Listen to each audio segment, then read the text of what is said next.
আমরা প্রাথমিকভাবে ধারণা করছি যে আপনার এটা সুইসাইড। কুড়িগ্রামের ফুলবাড়ী সীমান্তে দায়িত্ব পালনকালে গুলিতে প্রাণ হারিয়েছেন বর্ডার গার্ড বাংলাদেশের এক সদস্য।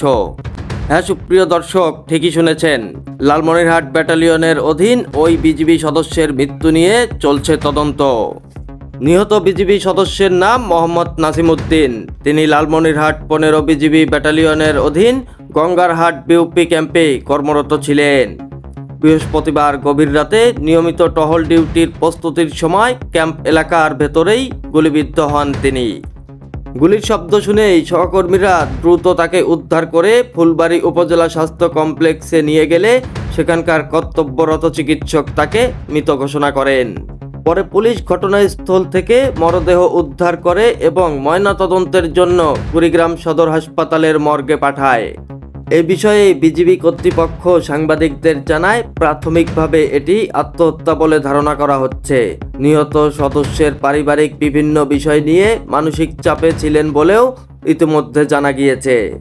তবে ময়নাতদন্ত প্রতিবেদন হাতে পাওয়ার পরেই মৃত্যুর প্রকৃত কারণ নিশ্চিত হওয়া যাবে এবং এই ঘটনায় বিজিবি ও পুলিশ পৃথকভাবে তদন্ত চালিয়ে যাচ্ছে। পারিবারিক কারণে আমরা যেটা ইনিশিয়ালি পাইছি, সে আপনার যে পারিবারিক ছোটবেলা থেকেই তার ওই মা মারা যায় 3 বছর বয়স থেকে। তারপরে সে চাচার ঘরে মানুষ হয়।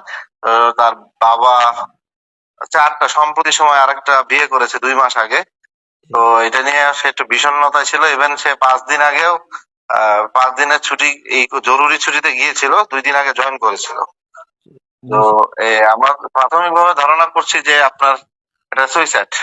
সে উঠে অস্ত্রটা নিয়ে এই করেছে। তারপর তো ময়না তদন্ত হচ্ছে, আর আমাদের লেভেলে আমরা তদন্ত করছি। আমাদের ইন্টারনাল বিজিবি লেভেলে তদন্ত হচ্ছে, আর পুলিশ তো আপনার একটা তদন্ত করবে।